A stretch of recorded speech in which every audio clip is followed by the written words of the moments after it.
Assalamualaikum warahmatullahi taala wabarakatuh.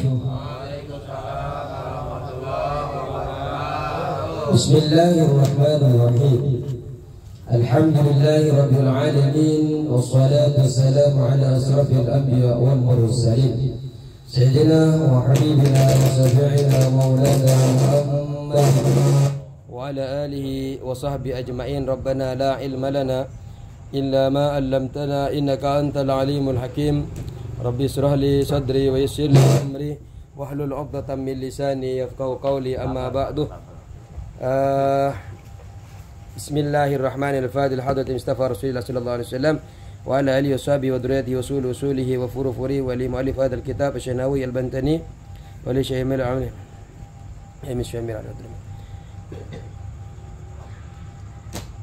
Anna Allah ta'ala yahmina bihimayatihim wa yumiduna biwadadihim wa yanfa'una bibarakatihim wa anwarihim wa asrarihim wa ulu fid din wa dunya wal akhirah. Al-Fatihah.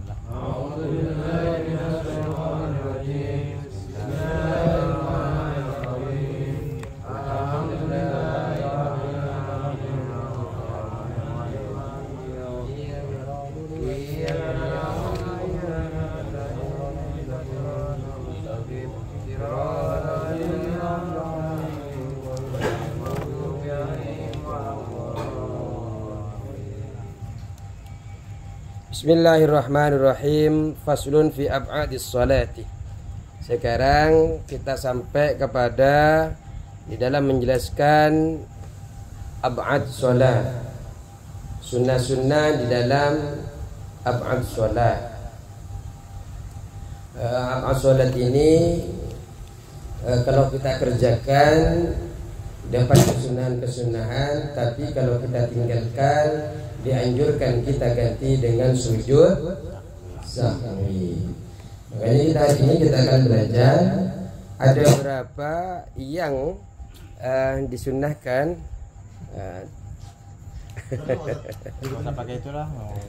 Yang disunnahkan di dalam ab'ad salat, di dalam apa saja sunnah-sunnah ab'ad yang mesti kita lakukan agar mendapatkan kesunahan-kesunahan dan agar kita tidak perlu lagi menggantinya dengan sujud sahwi. Baik. Ab'adus salati sab'atun. Adapun ab'adnya salat, sunnah-sunnah ab'ad di dalam salat itu sab'atun, ada 7. Ada 7. Kalau kita meninggalkan ini perlu kita ganti dengan sujud sahwi. Tapi kalau diperinci banyak di dalam kitab-kitab itu sampai 20. Ini ketika kalau diperinci secara panjang. Baik. Dalam ab'ad salat yang 7 itu kita mulai, yang pertama adalah tasahhudul awal. Yang pertama adalah tasahhud awal. Apa tasahhud awal? Asyhadu an la ilaha illallah wa asyhadu anna muhammadar rasulullah. Allahumma salli ala Muhammad. Bukan. Ya, at-tahiyatul mubadi'at, at-tahiyatul tasawwur awal, at-tahiyatul mubarakatus salawatut thayyibatu lillah. Assalamu alayka ayyuhan nabiyyu rahmatullahi wa barakatuh. Assalamu alayna wa assalamu alayna wa ala ibadillahi shalihin. Asyhadu an la ilaha illallah wa asyhadu anna muhammadar rasulullah. Allahumma salli ala sayyidina Muhammad. Cukup sampai situ tasawuf awal. Allahumma salli ala sayyidina Muhammad. Tidak perlu diteruskan sampai wa ala ali sayyidina Muhammad. Itu tasawuf awal. Kalau panjenengan tasawuf awal itu ditinggalkan, solatnya tetap sah, tapi dianjurkan, disunnahkan sebelum salam menggantinya dengan sujud sahwi. Itu yang pertama. Terus yang kedua, itu yang kedua ya. Oh, yang pertama. Yang kedua adalah wa'uquduhu. Wa'uquduhu, dan duduk pada saat tasahud awal. Jadi harus duduk nanti kalau panjenengan, biar tidak mengganti dengan sujud sahwi. Jadi at-tahiyyatul mubarakah itu dibaca ketika duduk. duduknya di rakaat kedua. Terus yang ketiga, wassalatu 'alan nabi sallallahu alaihi wasallam fihi.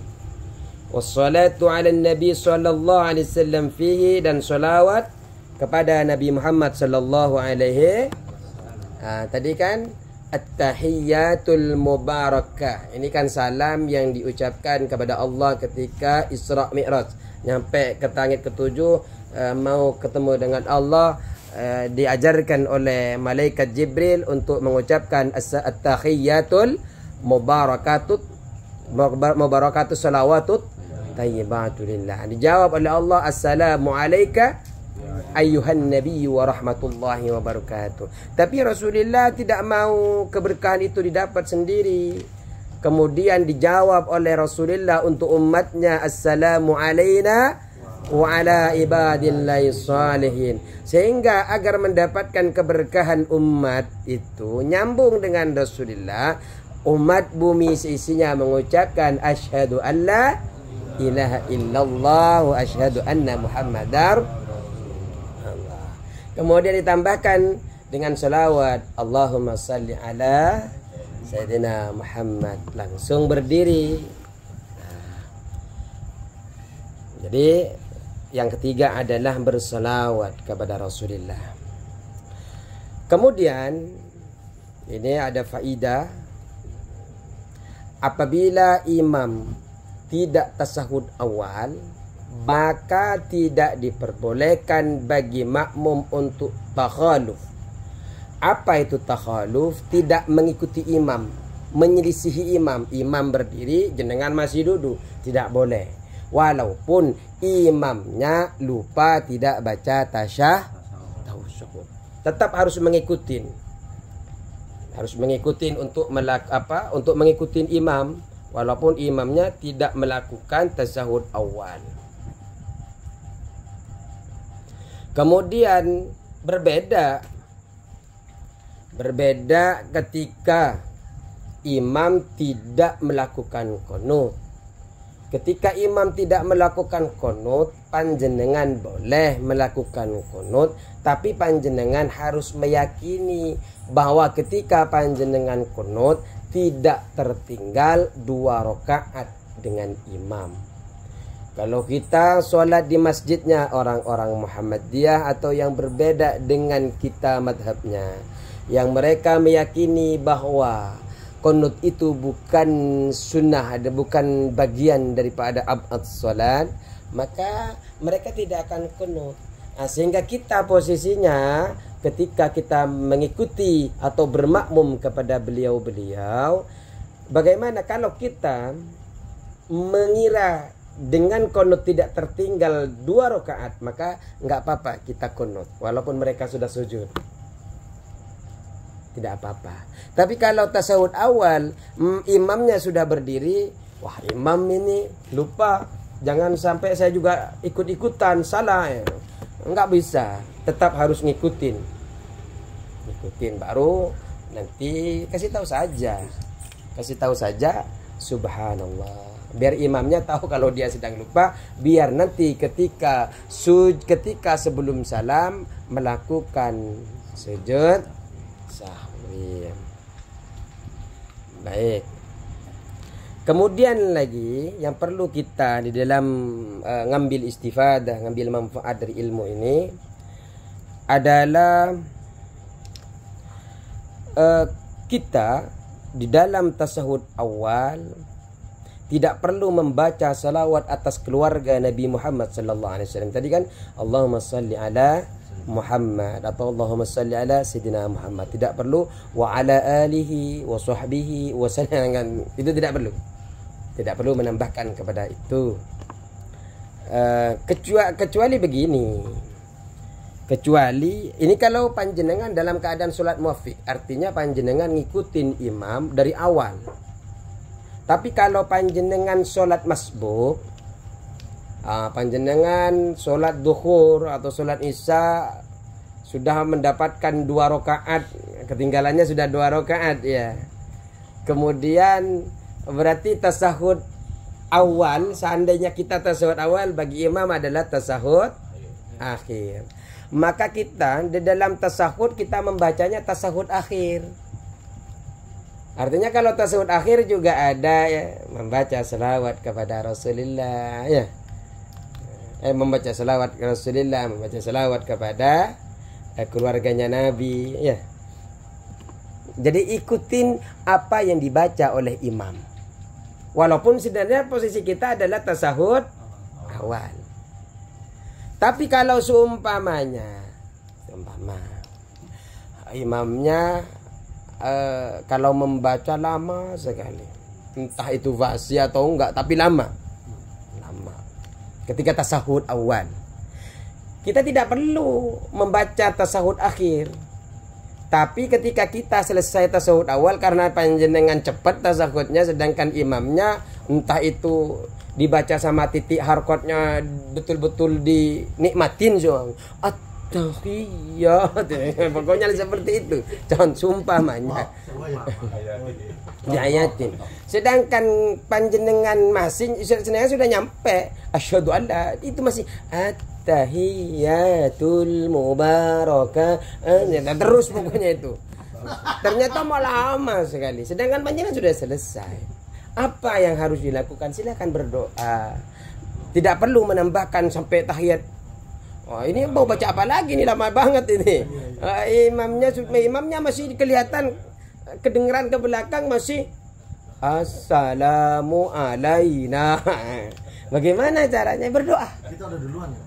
Duluan. Ya maksudnya setelah selesai tidak perlu menambahkan bacaan-bacaan apa lagi, hanya tambahkan dengan doa-doa, hajatkan apa yang panjenengan. Ya Allah, ya seperti itu dalam hatinya. Ini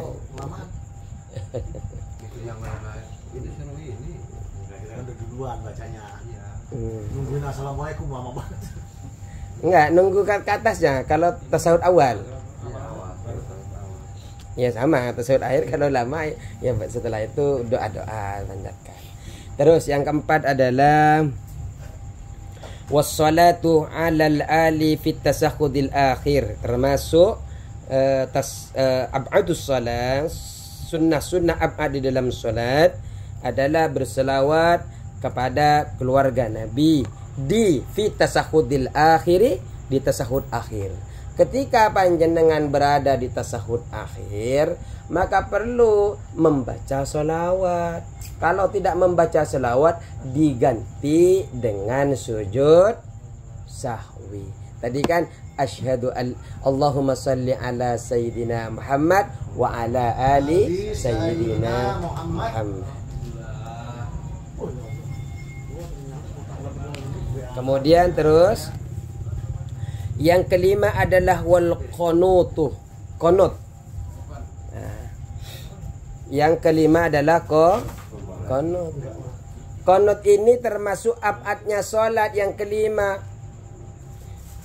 Kapan qanut ini? Ketika kita tidak baca, kemudian kita perlu menggantinya dengan sujud sahwi.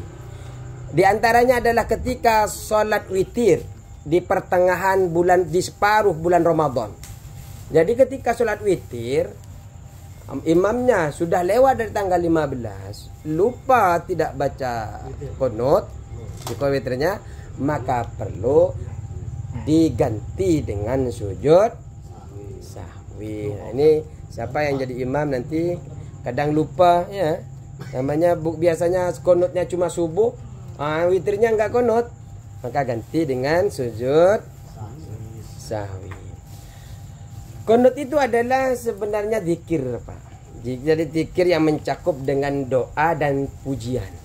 Doa dan qunut itu bisa dihasilkan dengan lafaz apapun, yang penting mengandung doa dan pujian. Contoh, Allahumma ufirli ya ghafur, itu sudah selesai. Enggak, Allahumma hdina fi man hadait wa afina fi man. Itu yang sunnah, yang disampaikan oleh Rasulullah, ittiba kepada Rasulullah itu. Tapi kalau mau ambil cukup, Allahumma ufirli ya waffar atau ya ghafur, sesimpel itu. Sesimpel itu. Yang penting di dalamnya Allahumma firli ada doa.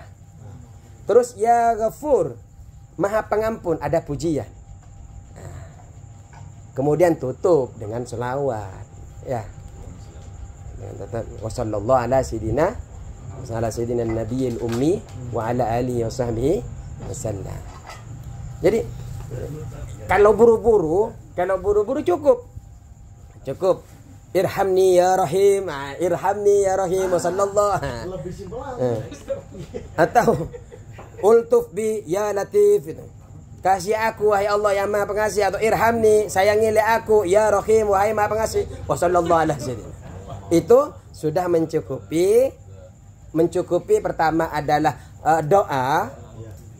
Yang kedua adalah pujian, kemudian ditambahkan dengan selawat, nanti akan ada pembahasan di situ. Tapi kalau ingin membaca sebagaimana doa qunut yang dibaca oleh Rasulullah, Allahumma hdini fi man hadait, wa afini fi man afait, wa tawallani fi man tawallait, wa barik li fi ma atait, wa kini syarra ma qadait, atau kini bi rahmatika syarra ma qadait, fa innaka taqdi wa la yuqda alaihi wa innahu la yud, dan sebagainya sampai ke belakang. Dan doa ketika doa ini adalah doa yang disampaikan oleh Rasulullah sallallahu alaihi wasallam. Ittiba kepada Rasulullah. Kalau doa yang kemudian ada musibah ingin dihilangkan daripada kita, kita dianjurkan tangan kita balikkan. Biasanya kan ada doa-doa ditambahin ya. Allahumma na'udzubika, Allahumma dfa'anna al-bala wal wala wal waba wat ta'un ya. Itu dibalikkan. Jangan masuk kamera. Ini sudah bagus katanya. Ya. Monggo. Terus itu ketika ada sesuatu yang ingin menghilangkan penyakit dari kita, musibah, usahakan dibalik. Setelah minta rahmat, doa lagi, balik lagi. Sallallahu ala sayyidina Muhammadin nabiyil ummi wa ala alihi wasallam. Terus setelah doa seumpamanya panjenengan ighfir lana. Ya, ini kalau mau dipakai ketika yang tidak hafal, nanti ketika jadi imam, tarawih nanti witir. Itu kan panjang. Allahumma hdina fi man hadait wa afina fi. Cukup dengan membaca ighfir lana ya Ghaffar ya Ghafur wa sallallahu ala sayyidina Muhammadin. Wah, tapi keterlaluan juga, sudah 10 masih minta kortingan banyak. Tapi tidak apa-apa. Ini diantara menggunakan ilmu. Kalau ada yang bertanya selain, makanya ngaji kalau muhajirin ya. Oh, baru tahu. Tahu dijijirin. Pusatnya ilmu ini. Kemudian yang keenam, setelah wassalatu ini, kemudian yang keberapa sekarang? 6. Wa qiyamuhu dan keenam adalah berdiri saat berdiri. Wa qiyamuhu dan berdiri saat qunut. Jadi qunut dibaca saat berdiri, Pak. Jangan sampai tidur-tiduran. Oh. Berdiri wasat. Berdiri baca qunut. Terus wassalatu wassalamu, ini yang ke-7 ya. Wassalatu wassalamu ala nabi wa alihi wa sahbihi fihi. Wassalatu wassalamu, dan membaca salawat dan salam ala nabi sallallahu alaihi wasallam, atas nabi sallallahu alaihi wasallam, wa alihi dan keluarganya nabi, wa sahbihi dan sahabatnya nabi, fihi di dalam qunut. Jadi selain tidak, tadi kita sudah membahas bahwa dalam qunut itu ada pujian juga ada doa. Ada doa dulu kemudian pujian. Setelah itu kemudian lengkapi dengan sholawat kepada Rasulullah, sholawat kepada keluarganya, sholawat kepada sahabat. Wa sallallahu ala sayyidina Muhammadin nabiyil ummi wa ala alihi wa sahbihi wasallam. Itu panjenengan mau menggunakan yang lain beda, yang sifat yang lain. Allahumma salli ala sayyidina Muhammadin nabiyil ummi wa ala alihi washabbihi wasallam, tidak apa-apa. Tapi memang yang paling baik adalah menggunakan kata kerja. Wasallallahu bukan wasalli. Fi'il madhi, tidak menggunakan fi'il amar.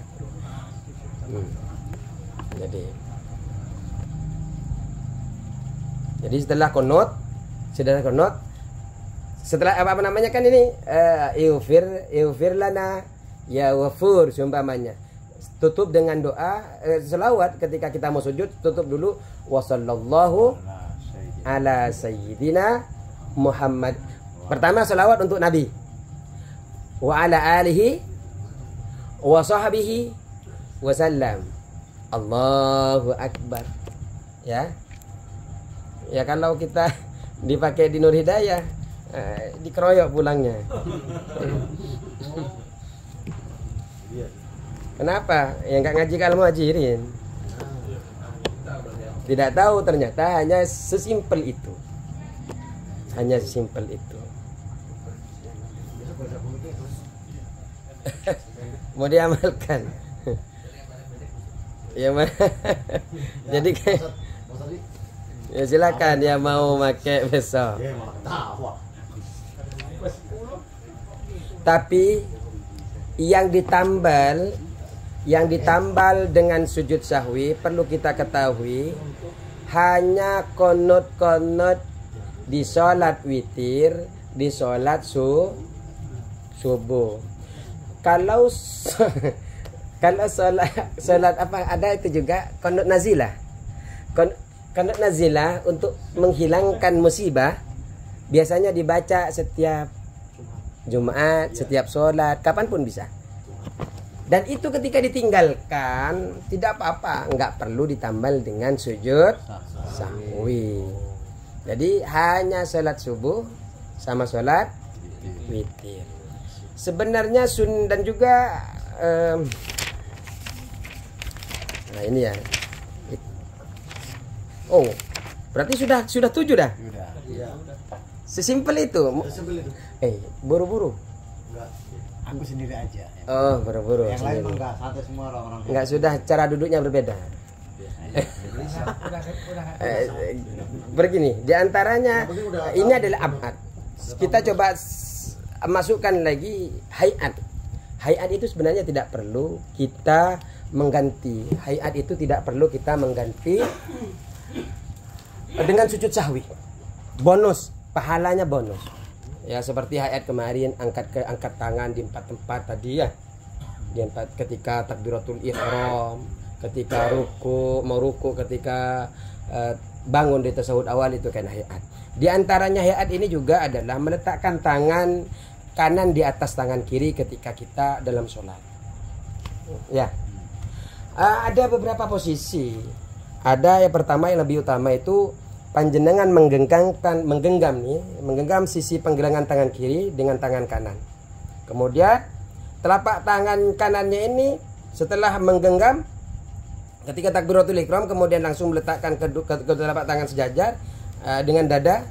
Kemudian panjenengan itu mengangkat kedua, misalnya ini ketika Allahu Akbar langsung tempelkan.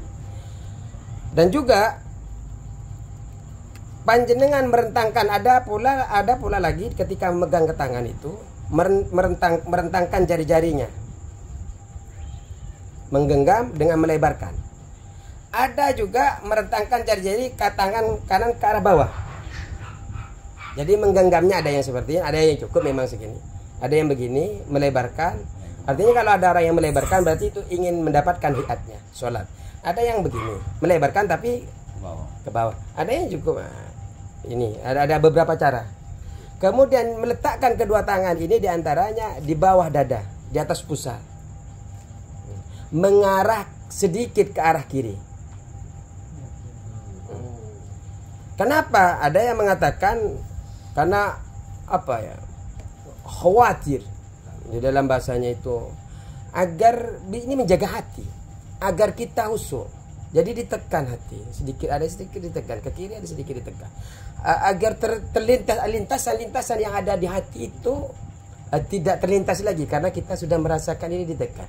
Yang dikhawatirkan sebenarnya ketika sholat tahu-tahu lupa ini berapa rakaat, 4 rakaat, khawatir hati tidak terjaga. Walaupun sebenarnya ditekan atau tidak kalau lagi ngebayangin kemana-mana ya kebayang-kebayang juga.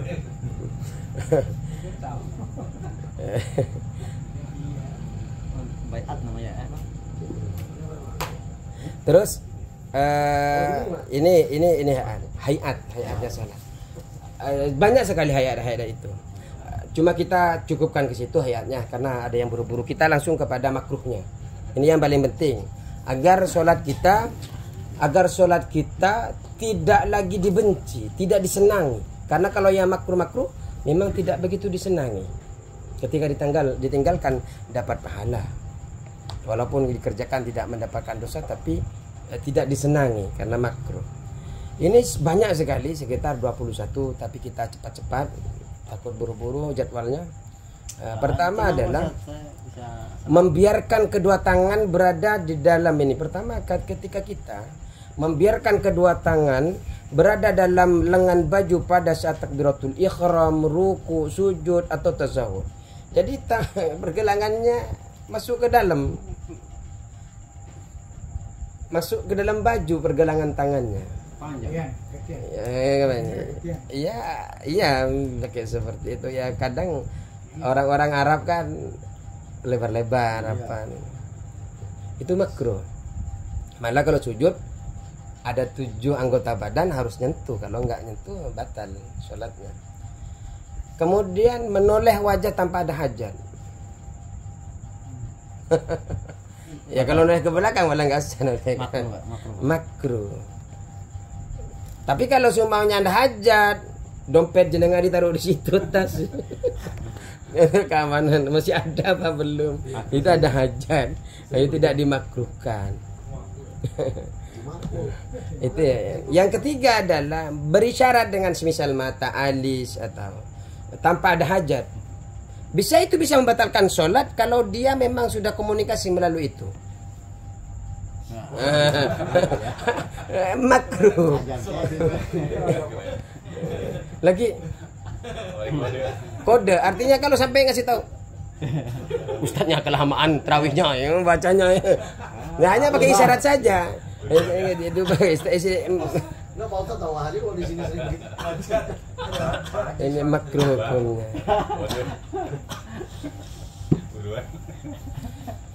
Terus juga mengeraskan bacaan. Di antaranya yang keempat adalah mengeraskan bacaan bagian sholat yang dianjurkan untuk pelan, seperti duhur, asar dikeraskan, juga makruh. Terus ikhtisar, meletakkan kedua tangan ikhtisar seperti ini. Lagi sholat begini. Walaupun beda-beda ulama mengenai ikhtisar ini bermacam-macam. Ada yang mengatakan meletakkan satu tangan atau kedua tangan di pinggang. Ada yang mengatakan ikhtisar ini bersandar kepada tongkat. Nah, tapi yang jelas makruh. Ini sholat ngapain? Kita ini meletakkan tangan. Kenapa harus dipegang tangan? Biar nggak main-main tangan itu. Artinya ketika panjenengan nggak main-main nggak apa-apa, ditaruh di bawah begini nggak apa-apa. Tapi kalau mau dapat kesunahan ya diangkat. Yes, ya gini terus nggak apa-apa. Alhamdulillah. Makanya nanti kalau ada imamnya nggak begini ya nggak masalah. Jangan dibicarain setelah pulang. Jangan itu yang tahu ilmunya. Enggak ngaji dulu di muhajirin udah tahu.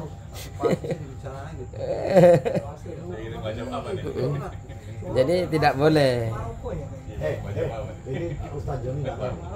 Masalah kunut yang pendek. Coba Ustaz tanya.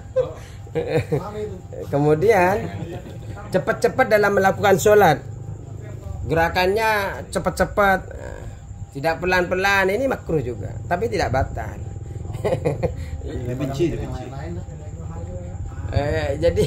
Jadi kalau tarawih sudah 10 cepat lagi.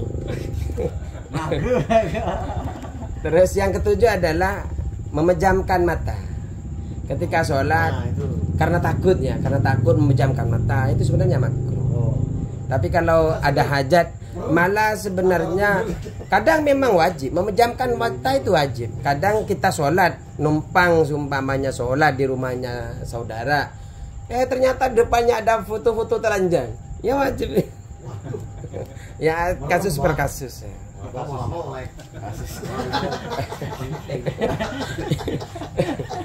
Kemudian yang ke-8 adalah menempelkan lengan di atas bagian lambung pada saat ruku dan sujud. Kita beda dengan perempuan ya ketika sujud. Kalau sujud itu perempuan memang begini. Kalau kita lebarkan ininya, lengannya. Kalau perempuan memang begini cara sujudnya. Tapi kalau kita begini, kalau jenengan begini sujudnya, kita tidak sujud begini. Itu makruh, nggak ngaji juga.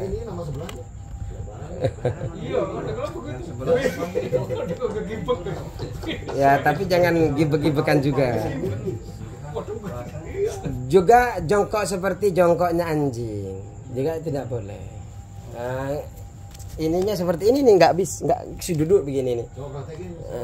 Ini tidak boleh. Jadi kebiasaannya kan jenengan duduk ke pantatnya itu kan ke kaki sebelah kiri. Nah, kemudian langsung ke lantai, membiarkan betisnya di atas. Ya begini.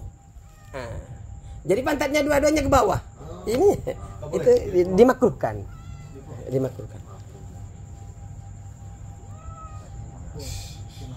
Atau juga panjenengan kalau sholat kemudian lagi sujud mulai sini sampai sini di lantai semua, itu sama kayak sujudnya anjing. Itu makruh. Oh, seperti ini.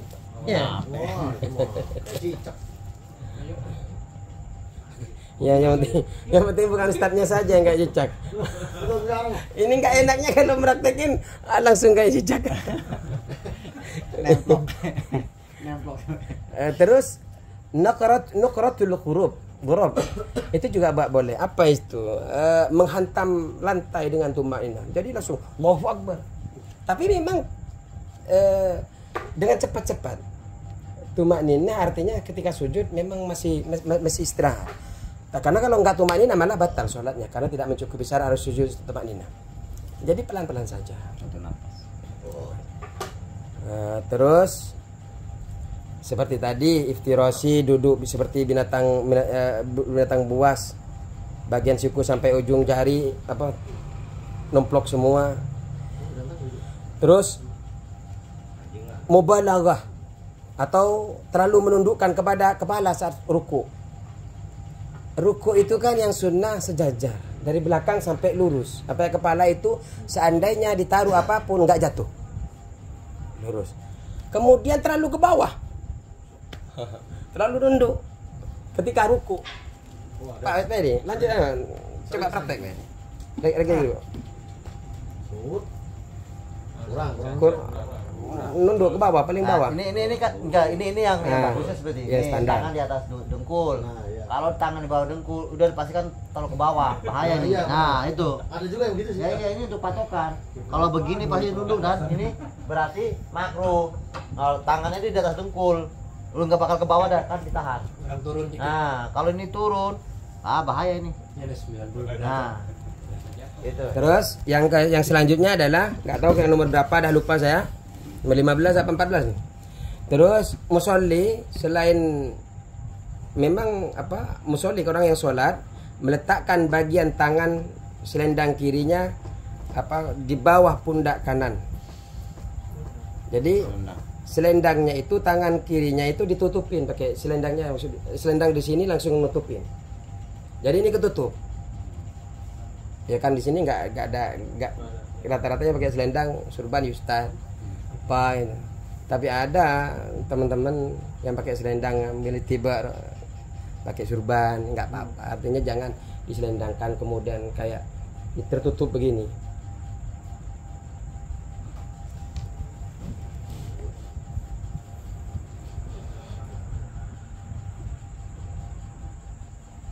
Terus tasbik main jari-jari begini nih, nggak boleh. Itu ada hadisnya, ketika berangkat sholat jangan main-main begini ya. Jenengan kalau mau wudu, menyela-nyelanya jangan menyela-nyela begini kalau wudu. Kan sunnah menyela-nyela. Jangan begini. Ketika duduk di masjid nggak boleh begini. Ini termasuk main-main jari, dilarang oleh Rasulullah. Nggak boleh.